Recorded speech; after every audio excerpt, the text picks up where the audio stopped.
Que a paz do nosso Mestre possa estar com todos nós.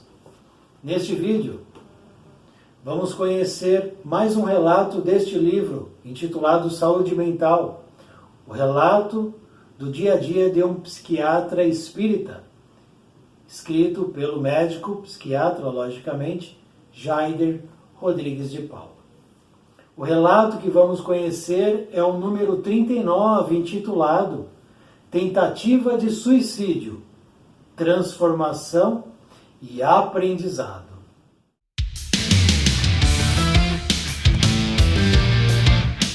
No início dos anos 80, fomos procurados por uma família de juristas para assistir um membro que se encontrava em crise. Era um rapaz de 30 anos, casado, engenheiro e pai de um casal de filhos. O casamento dele vinha em conflitos e havia indícios de separação. O paciente, além de deprimido, estava muito irritado e com ideias de autoextermínio. Após a consulta, chamei o pai, que era desembargador, e coloquei para ele a gravidade do quadro, que indicava internação em caráter de urgência. Os familiares relutaram, e embora o pai concordasse, sentiu-se impotente em seguir as orientações médicas. Mediquei o paciente e ficamos aguardando o resultado. Dias após, fui procurado pelos familiares que vieram nos trazer a triste notícia de que o paciente, após cortar a garganta com uma faca, atirou-se do 5º andar do prédio onde morava. Felizmente, ele não morreu. Sofreu traumatismo crânioencefálico e várias fraturas, em especial nos pés. Foi internado no CTI e, após várias semanas de internação, foi transferido para o Hospital Espírita André Luiz, onde ficou por longos meses. Necessitou de fisioterapia e a recuperação neurológica demandou tempo. Com o apoio dos familiares, foi se reintegrando novamente ao seio sócio-familiar.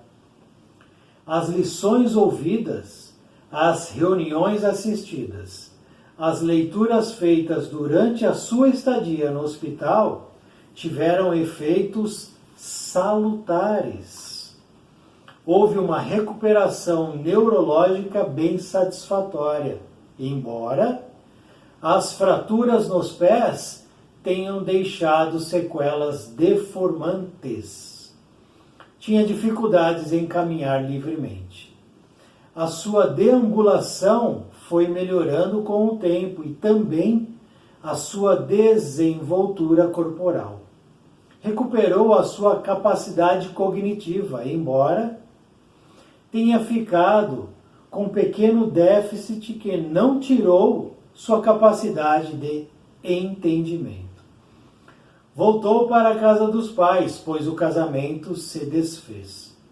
Continuou o tratamento fisioterápico e outros procedimentos complementares para a recuperação cognitiva.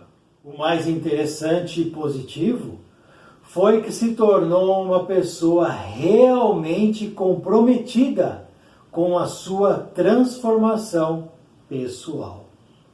Passou a ler o Evangelho e as demais obras espíritas e a fazer as suas reflexões, transformando a sua maneira de pensar e de ser. Tornou-se menos agressivo, pacificando o seu íntimo.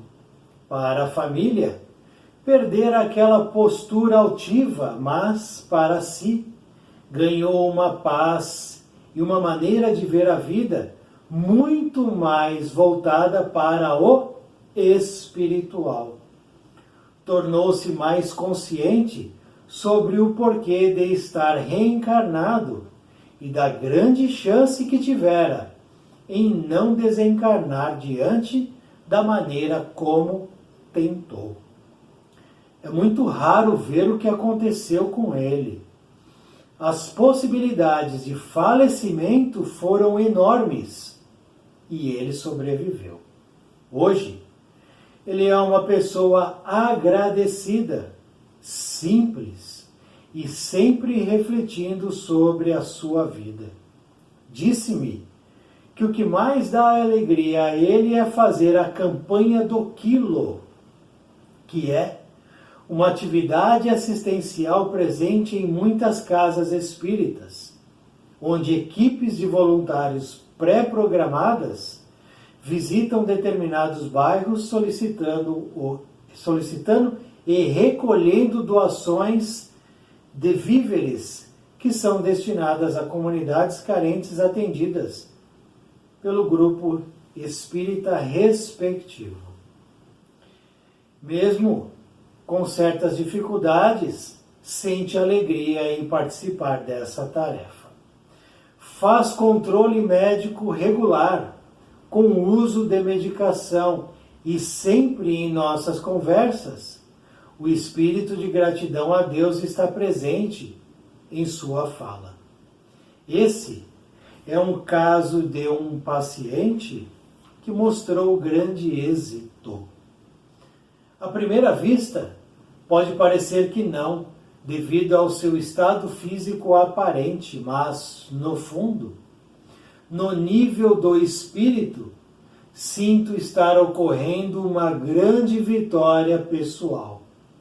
Os irmãos brilham na magistratura e ele brilha na conquista íntima.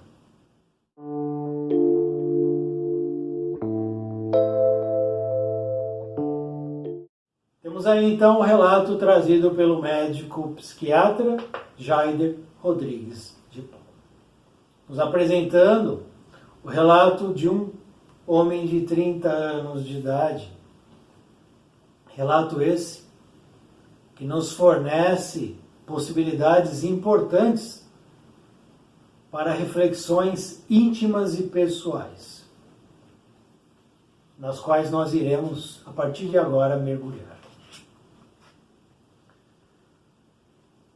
30 anos de idade. A gente está falando do início dos anos 80.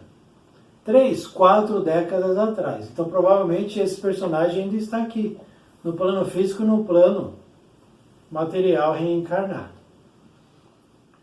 Mas, no momento desse relato, ele estava com 30 anos, casado, graduado, pai de um casal de filhos. Fazia parte de uma família de juristas. E o que isso significa? Essas primeiras informações aqui do texto, o que elas nos dizem? Vamos entender isso aqui. Porque esse paciente, como é que ele chega nas mãos do médico? O casamento vinha em conflitos com indícios de separação. Então, a vida conjugal ali, havia conflito. O paciente, além de deprimido, estava muito irritado e com ideias de autoextermínio. Novamente, deprimido, irritado, tendência suicida. 3 coisas que ele trazia que estão aqui. Com o casamento ali com indício de separação, de divórcio. Então, nessa primeira parte, a gente já tem informação na qual nós podemos entender o seguinte.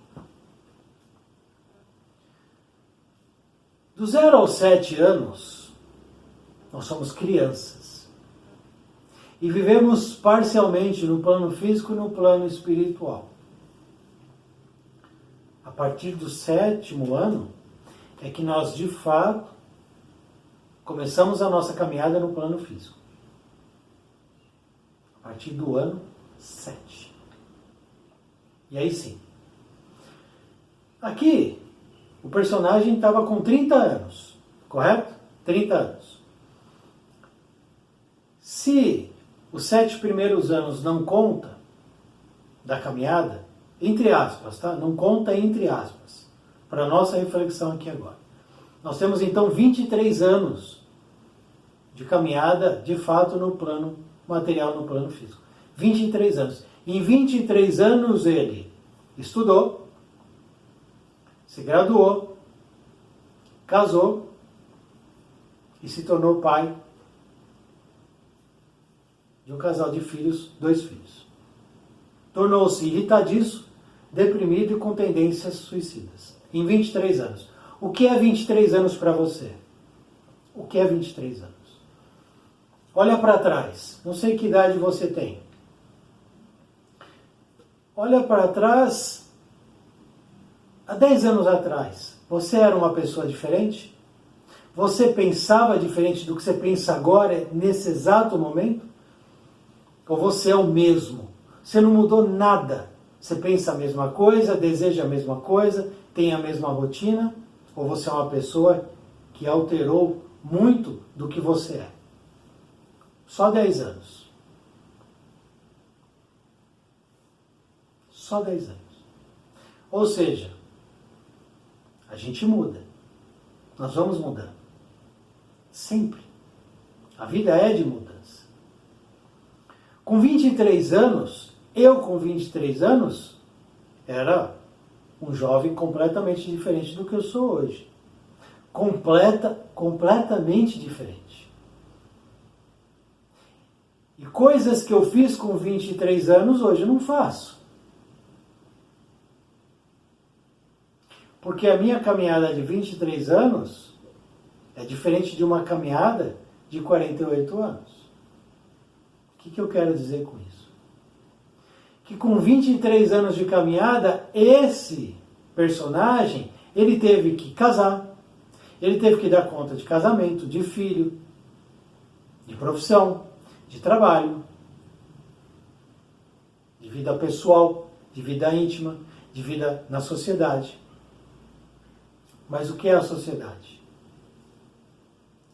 Em relação a esse personagem, em relação a você, em relação ao que eu sou. O que é a sociedade? A sociedade vem e nos impõe padrões. E a sociedade impôs padrões para esse personagem, que vinha de uma família de juristas. Já tem um padrão aí. Você precisa ser bem-sucedido. Olha o que todos nós somos. Olha o que todos que fazem parte da sua família é. Então você não pode decepcionar. Já tem aí um padrão, um teto pré-estabelecido que ele tem que alcançar. Ele tem que alcançar. Ou seja, a sociedade, as famílias, os padrões amassam o ser humano. Pressionam o ser humano, mastigam o ser humano, martelam o ser humano. Fica martelando na sua cabeça. Então, dos 7 anos em diante, começa uma pressão em cima do ser humano. Então ele viveu 23 anos sem se preocupar com o íntimo, só com o exterior. Então eu começo minha caminhada, 8, 9, 10 anos. Com 11 anos já começa. O que você vai ser quando você crescer? O que não sei o quê? E aí você começa a tomar contato com as coisas do mundo que orbitam ao nosso redor. E aí vem os padrões, as imposições da sociedade. Quantos pais e quantas mães não dizem para os seus filhos: não quero ninguém com 20 anos morando comigo.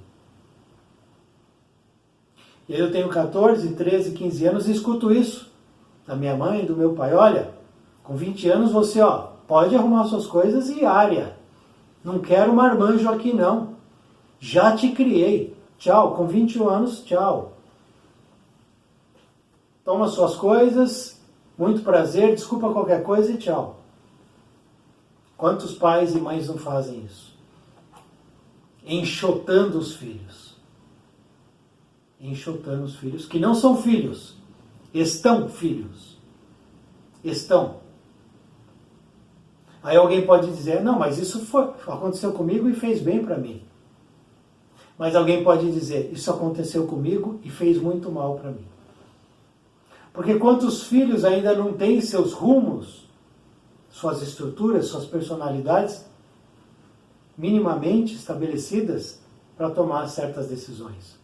Lembrando, nós trazemos um passado espiritual, que ele vem e ele atua sobre o que nós somos. Eu sou resultado das minhas vidas pretéritas somada aos 48 anos que eu estou aqui caminhando.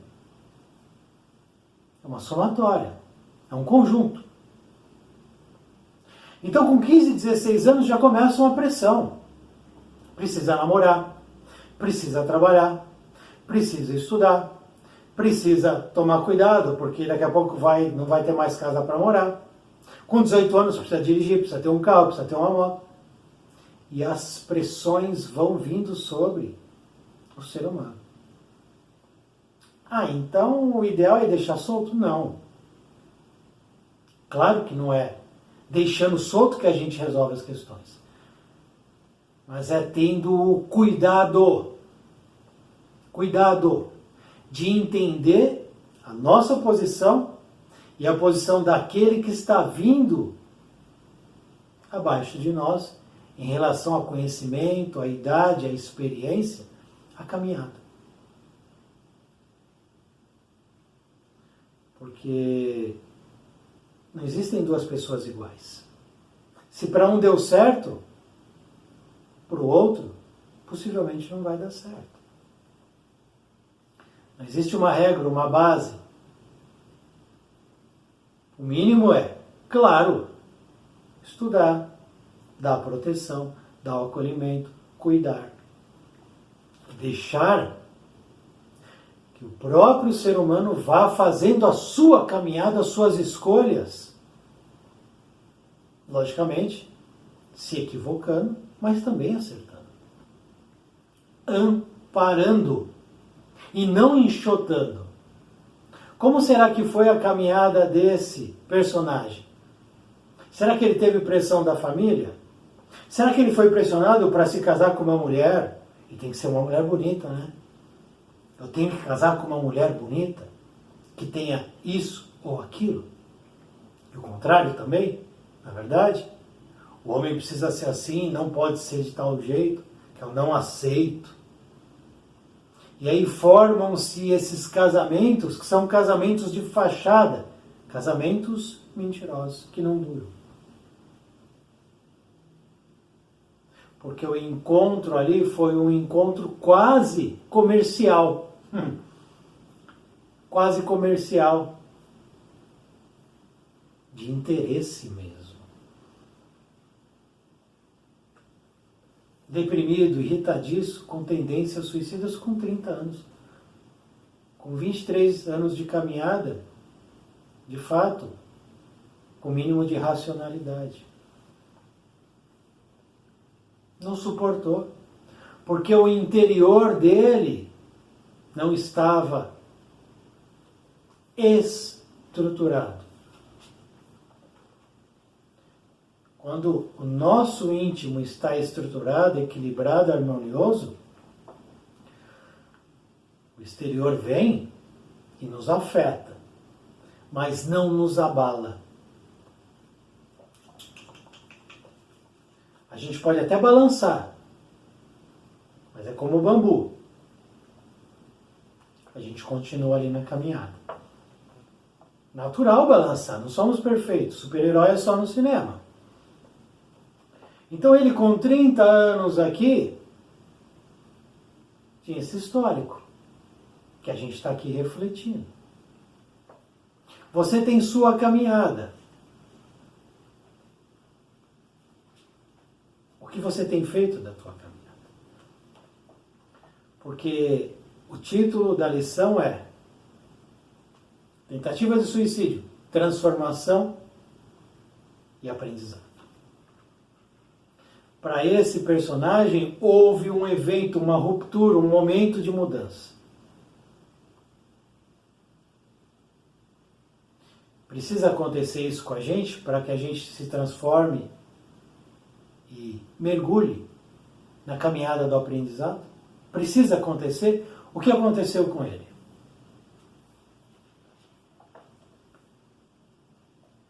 O médico disse, precisamos interná-lo urgentemente. Urgentemente é agora. Urgente não é amanhã. Daqui uma semana, 15 dias, um mês. É agora. Urgente, agora. O pai aceitou. Sim, porque o pai estava ali vivenciando a situação. Um sentido mais amplo dizia para o pai, interna seu filho. Claro, é a espiritualidade superior conversando com o pai, intuindo o pai, interna seu filho, que ele corre risco de vida material. Mas aí os familiares relutaram. Claro.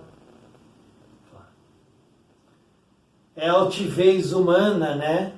É a arrogância humana. Não. Ele vai ficar bem. Quem te garante isso? O médico está dizendo, é urgente. Não. Deixemos ele. Ou seja, a família relutou. O pai aceitou. Mas o pai sentiu-se impotente em seguir as orientações. O médico, então, receitou, aí medicou, passou-se uns dias, veio a notícia.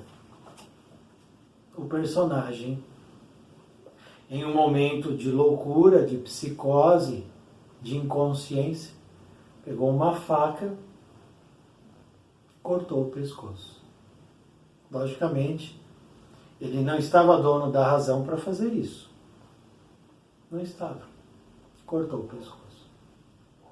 E se atirou do 5º andar do prédio onde morava. Vamos fazer uma continha básica aqui. 5º andar. 3 metros, 6 metros, 9 metros, 12 metros, 15 metros de altura.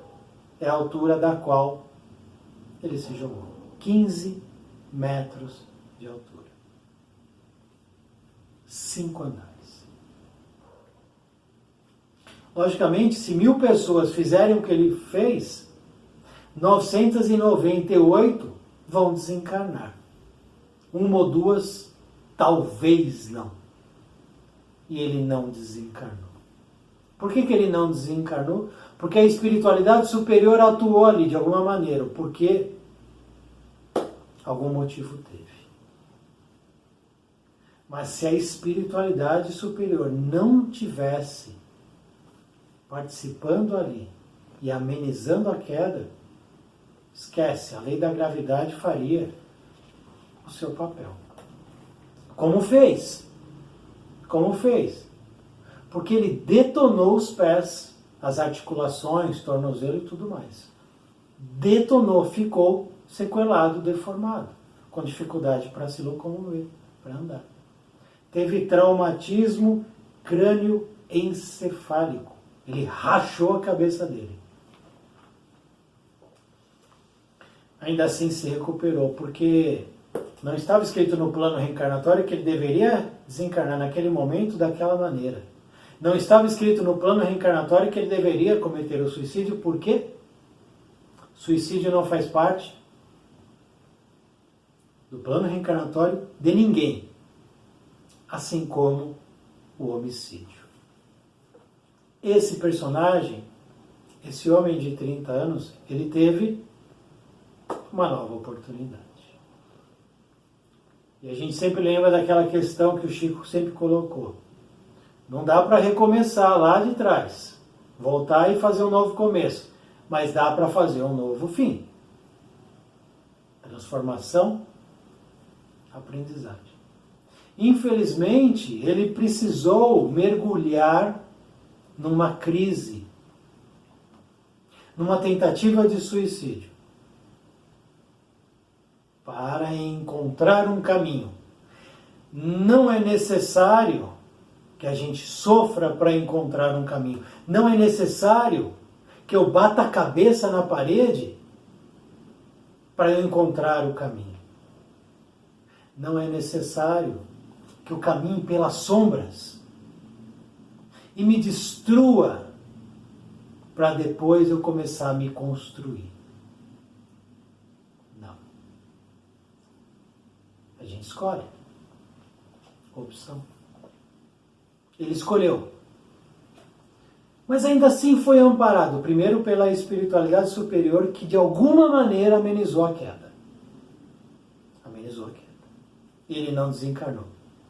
Depois, a família que relutou lá atrás em interná-lo, o apoiou.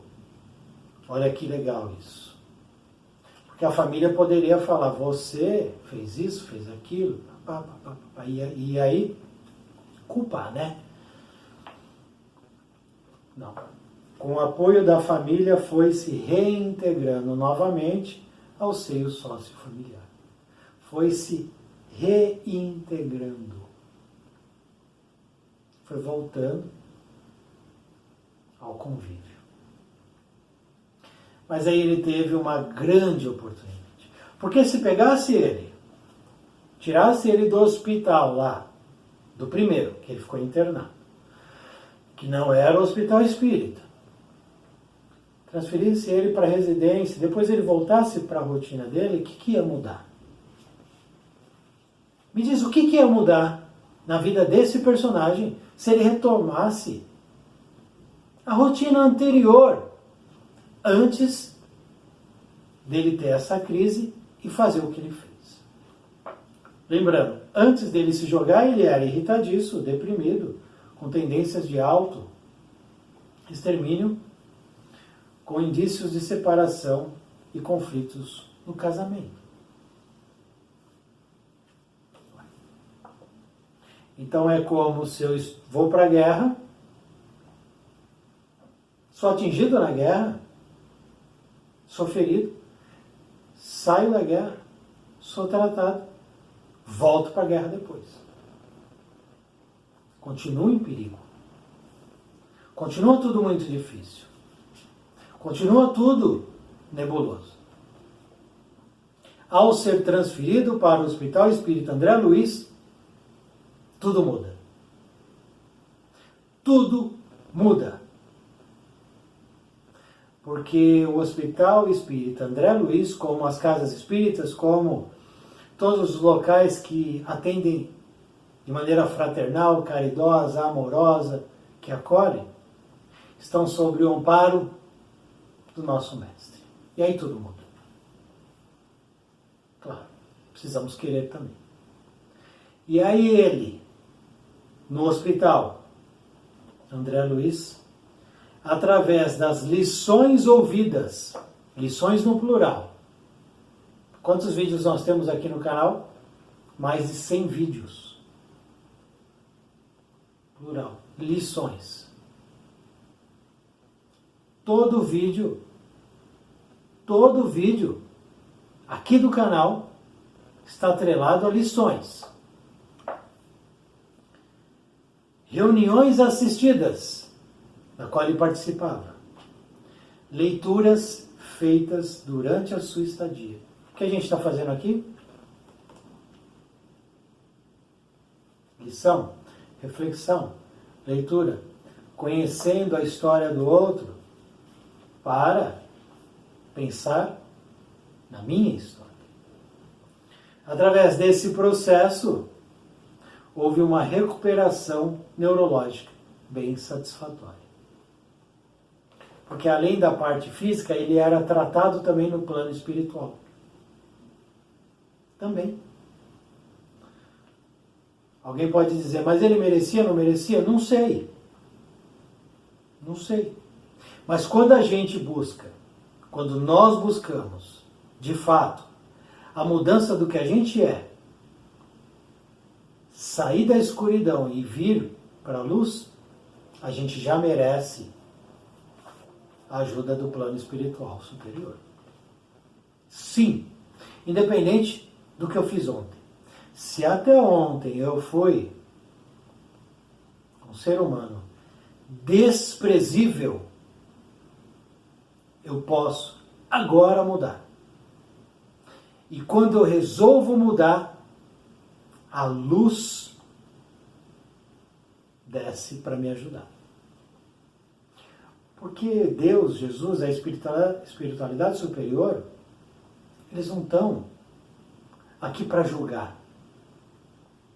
Eles não estão aqui para bater carimbo e chancelar o bonzinho do malzinho.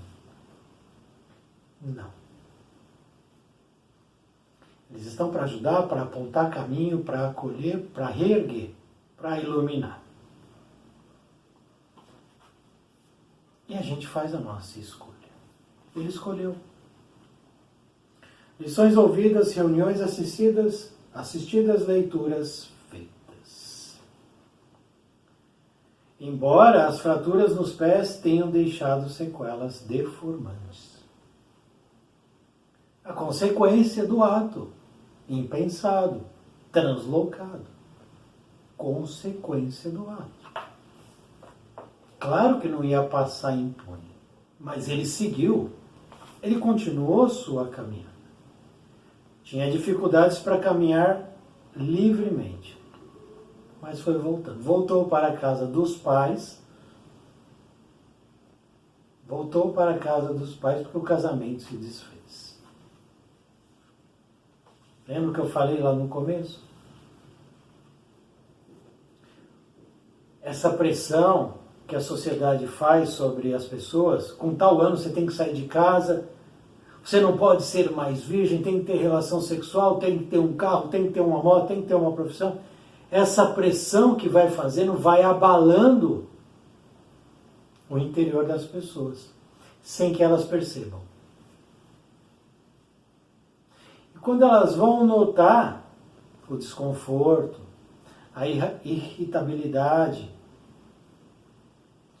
as síndromes, a depressão, muitas vezes é tarde demais.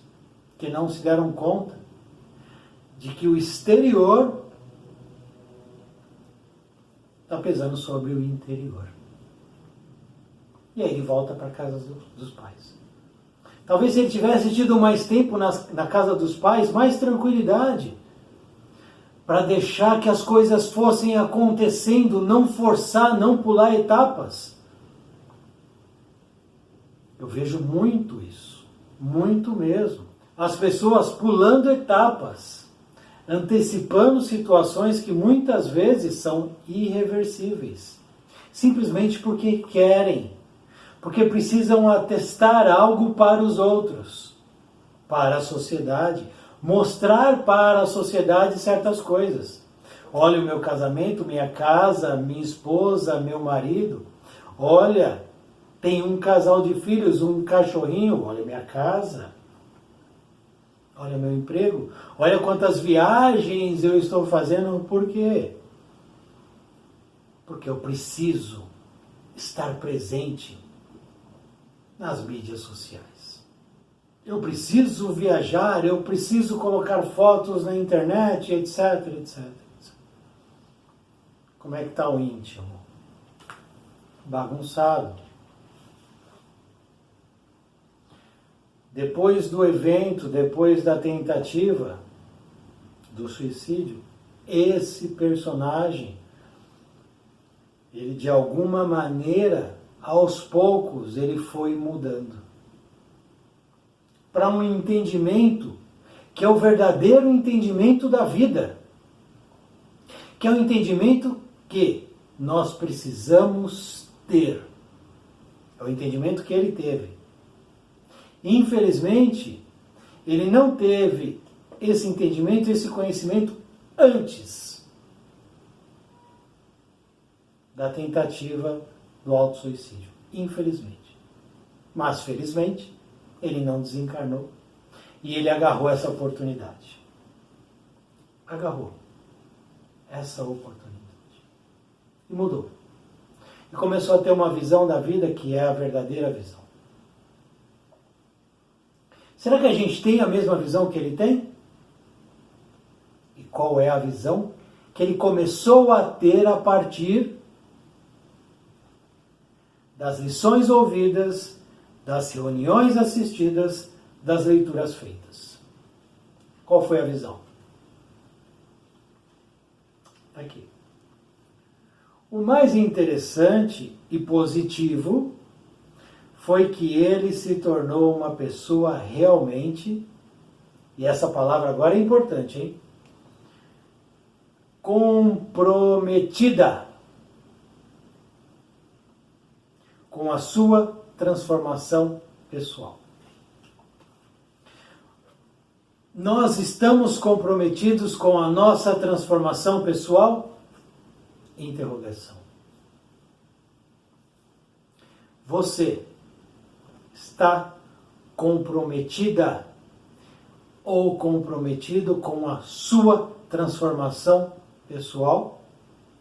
Sim ou não? Não tem meia palavra. Ou eu estou, ou eu não estou. Não tem meio estar. Às vezes eu estou, mas às vezes eu não estou. Não.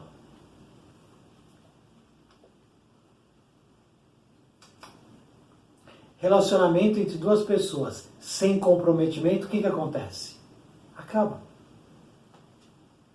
Uma pessoa começa a trabalhar numa empresa, num comércio, numa prestação de serviço, e ela não tem comprometimento, o que acontece? É demitida. No esporte, qualquer atleta, qualquer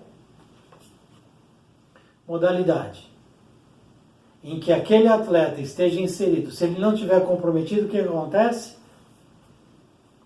Não ganha nada. Malemar consegue participar. Sem comprometimento, a gente não avança. Então vem a pergunta. Para esse personagem, ele se tornou, ele não era uma pessoa comprometida com a sua transformação pessoal. Ele não era. Porque ele estava mergulhado em um mundo de conflitos. Durante 23 anos, ele viveu em conflito. Conflito dele para com os outros, para o exterior, e conflito dele para com ele mesmo, para o seu interior. Aqui não. Aqui ele se torna uma pessoa comprometida com a sua transformação pessoal. Aí ele passou a ler o Evangelho e as demais obras espíritas. Por que as obras espíritas mudam a pessoa? Porque elas nos trazem exemplos do que aconteceu com o outro. Elas nos trazem lições que nós podemos implantar em nossas caminhadas. Elas nos convidam às reflexões pessoais. Elas trazem respostas que a gente não encontra muitas vezes fora da doutrina espírita. Por isso que esse conjunto estava aqui ajudando ele nessa transformação. Mas não adianta nada disso sem comprometimento. Não adianta.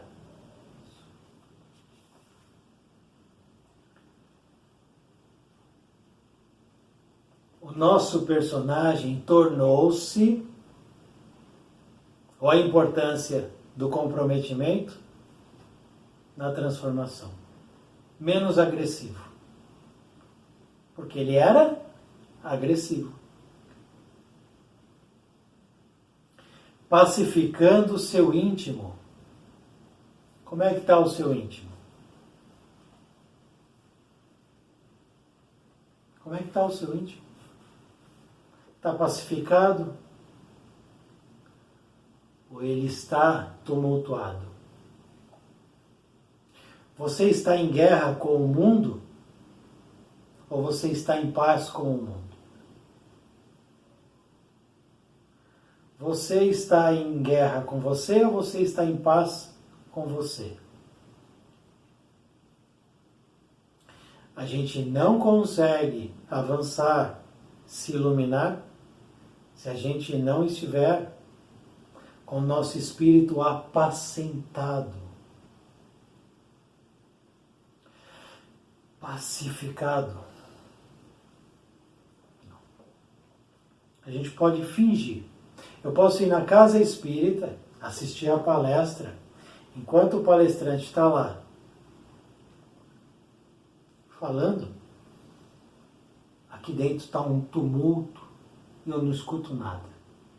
Está uma gritaria aqui dentro.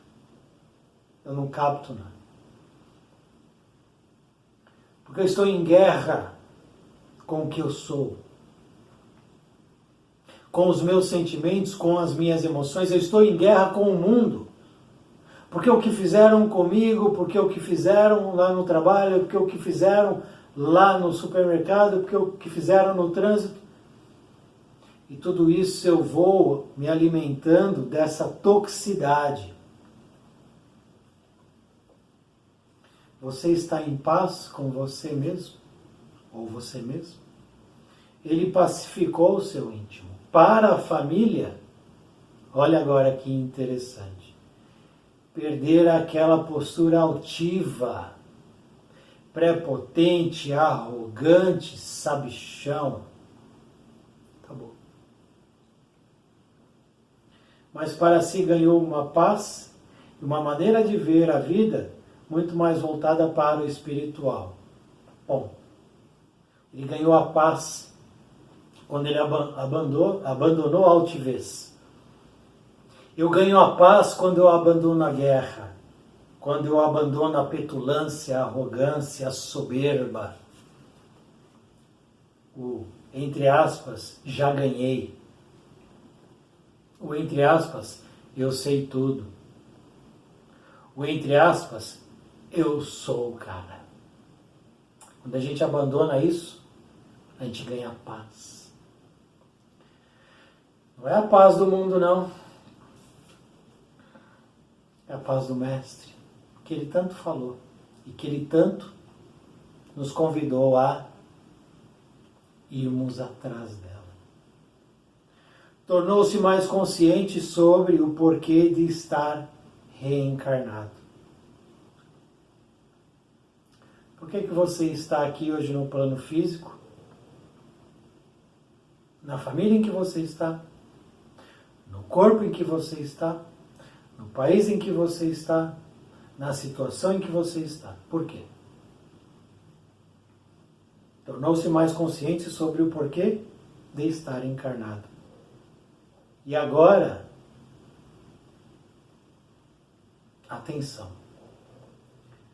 E da grande chance que tivera em não desencarnar diante da maneira como tentou. Ele se tornou mais consciente do que ele é, do papel dele no plano físico e da grande chance que tivera ao não desencarnar diante da maneira como ele tentou. A gente leva a vida no vai da valsa e não se atenta a isso. E muitas vezes precisa de um evento, às vezes uma experiência de quase morte, um ataque cardíaco, um AVC, um problema físico, um acidente automobilístico. Às vezes esses eventos acontecem na vida das pessoas e a partir deles ocorre uma mudança. Precisa acontecer esse tipo de evento para eu mudar?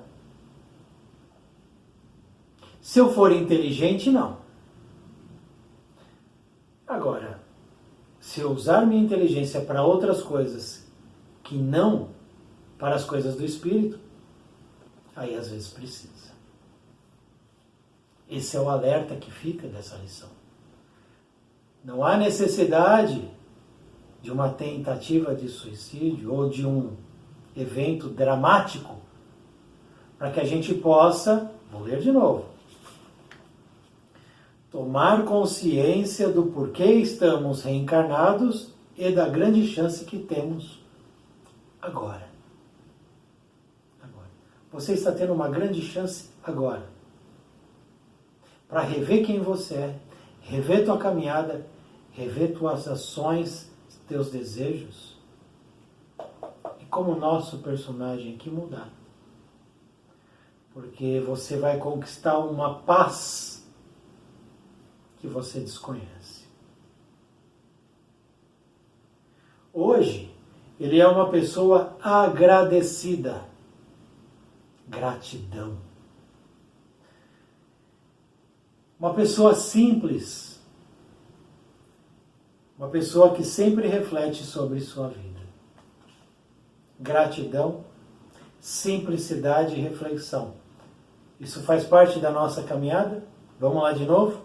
Gratidão faz parte da nossa caminhada? Gratidão. Gratidão é reconhecimento. Faz parte? A nossa vida é simples? Nós tratamos a vida de maneira simples? No nosso comportamento, nas coisas materiais que fazem parte da nossa vida, as coisas são simples? Nós somos pessoas simples? E por último, nós refletimos sobre nossas vidas? Ele não fazia isso antes. Ele não fazia isso antes. Agradecido, simples e refletindo sobre sua vida. E aí ele disse para o médico que o que dá mais alegria a ele é fazer parte da campanha do quilo. Equipes nas casas espíritas saem em 2 e vão bater de porta em porta, tocando a campainha, solicitando algo, um donativo, alimento, roupa, calçado, enfim, para assistência àqueles que estão mais necessitados. Na casa espírita que eu frequento se chama Alta de Souza. Esse serviço é o que dava mais alegria a ele, ou seja, o que dava mais alegria a ele era ser o quê?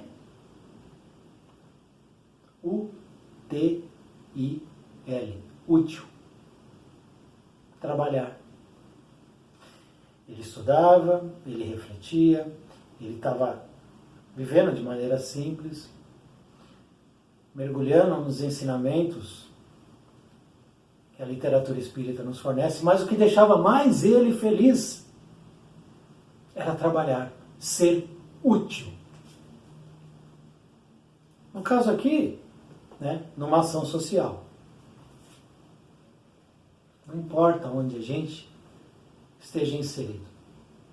Se nós estamos trabalhando, precisamos ser gratos, não importa o trabalho.